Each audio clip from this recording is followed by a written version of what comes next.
Hi guys. तो खबर एक बार फिर से दैनिक भास्कर में छपी है आर्टिकल।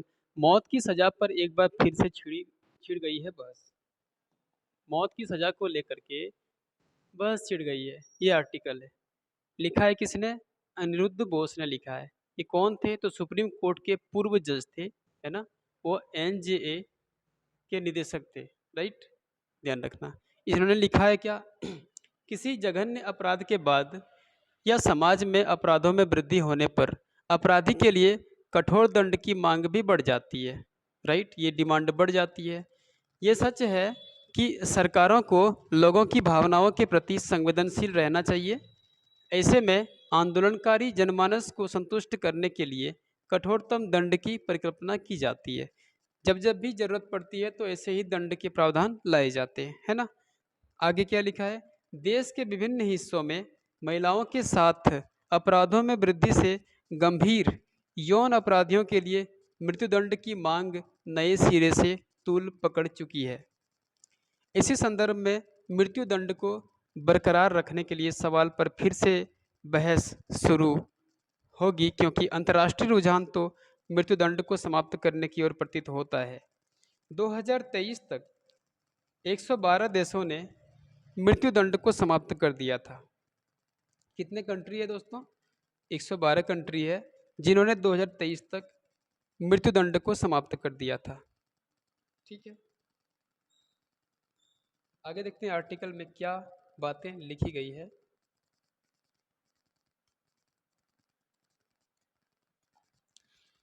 बता रहे कि पिछले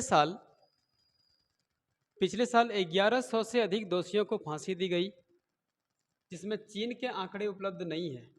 चीन के अलावा पिछले साल सबसे ज़्यादा फांसी की सजाएं ईरान में हुई है, सऊदी अरब में हुई है, सोमालिया में हुई है, अमेरिका में दी गई थी। आधुनिक राष्ट्र राज्य 3 आधारों पर दंडित करता है। पहला क्या है? अपराधी को सुधारना।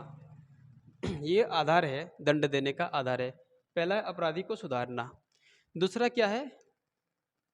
दूसरा दंडनीय कृत्य करने की सोच रहे, मतलब जो सोच रहे हैं कि दंडनीय कृत्य हम करेंगे, उस पर अन्य लोगों को डराना। और तीसरा क्या है? तीसरा आधार है प्रतिशोधात्मक है। इसमें आंख के बदले आंख का सिद्धांत है। हालांकि अपराध शास्त्री जो हैं वो सामाजिक सिद्धांतकार और धार्मिक प्रमुख भी दंड देने के लिए प्रतिशोध के कारण को खारिज करते हैं, लेकिन जघन्य अपराध के बाद भीड़ की प्रतिक्रिया प्रतिशोधात्मक न्याय के लिए ही होती है। अपराध को नियंत्रित करने और रोकने के लिए सामाजिक उपकरण के रूप में मृत्युदंड का उपयोग हर समाज द्वारा किया जाता रहा है। बेबीलोन की हम्मुराबी संहिता, बेबीलोन में एक संहिता है हम्मुराबी संहिता। वो कब बना? 18वीं शताब्दी ईसा पूर्व में बना था। इसमें 25 अपराधों के लिए मृत्युदंड का प्रावधान था, और एथेंस और रोम के कानूनों में भी मृत्युदंड था, और इसके निष्पादन के तरीकों में जिंदा जला देना, सूली पर चढ़ा देना, डुबोकर मार देना आदि शामिल थे। आगे जो लिखा है उसको समझिए। जो मनु संहिता है उसमें क्या बताया गया है? मनु संहिता में जो हमारे इंडिया की है, राइट, मनु संहिता में उस शिकायतकर्ता के लिए भी मृत्युदंड प्रस्तावित है जो गंभीर अपराध का आरोप लगाने के बाद अदालत के समक्ष गवाही नहीं देता, राइट। 1801 में इंग्लैंड में एक 13 वर्षीय लड़के, नाम क्या था? एंड्रयू ब्रेनिंग, को एक घर में घुसकर चम्मच चुराने, सिर्फ उन्होंने चम्मच चुराया था, है ना।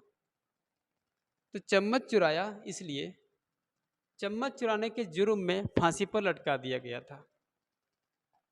सेंट्रल कलकत्ता में एक फैंसी लेन है, हमारे यहाँ जो इंडिया में कोलकाता है इसमें एक फैंसी लेन है।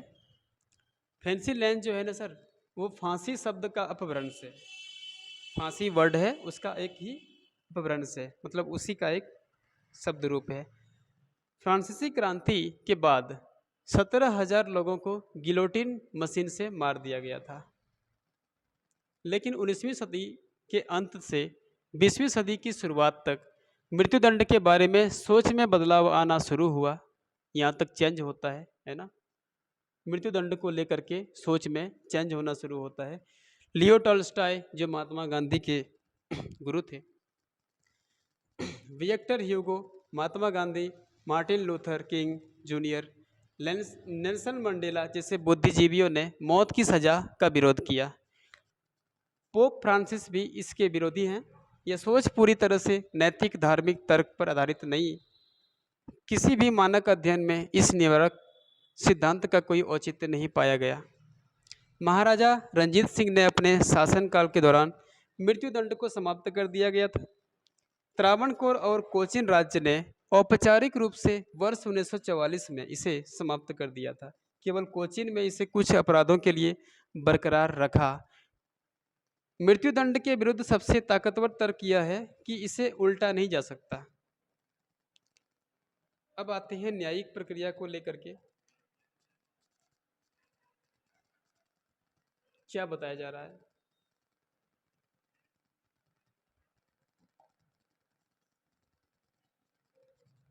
खबर यह है कि न्यायिक प्रक्रिया 100% दोष रहित नहीं है ना।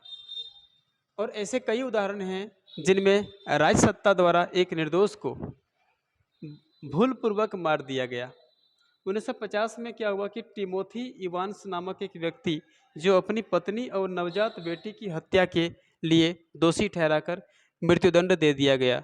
बाद में पता चला कि वास्तव में जॉन क्रिस्टी नामक एक सीरियल किलर इसके लिए दोषी थे। 2004 में मरणोपरांत उसे दोषमुक्त करार दिया गया। जब मर गया इसके बाद ही उनको दोषमुक्त करार दिया गया। दूसरा तर्क यह है कि मृत्युदंड का प्रावधान अपने स्वभाव से ही भेदभावपूर्ण है। राइट। अधिक संपन्न लोगों की तुलना में गरीब अभियुक्तों को मृत्युदंड दिए जाने की अधिक संभावना है। मतलब जो गरीब लोग हैं उनको मृत्युदंड बहुत जल्दी मिल जाती है। उदाहरण के लिए अमेरिका में ही समान प्रकृति के अपराध के लिए दोषी गौरों की तुलना में अश्वेतों को फांसी की सज़ा मिलने की अधिक संभावना होती है। यहाँ पर भी भेदभाव होता है। देखिए, भारत में हालांकि इस सज़ा को औपचारिक रूप से समाप्त नहीं किया गया है, लेकिन आंकड़ों से पता चलता है कि पिछले कुछ वर्षों में फांसी की सज़ा की दर में गिरावट आई है। 2023 में सत्र न्यायालय द्वारा मृत्युदंड दिए जाने मामलों की संख्या जो है 120 थी। 2023 में कितनी थी? 120 थी इंडिया में। राइट।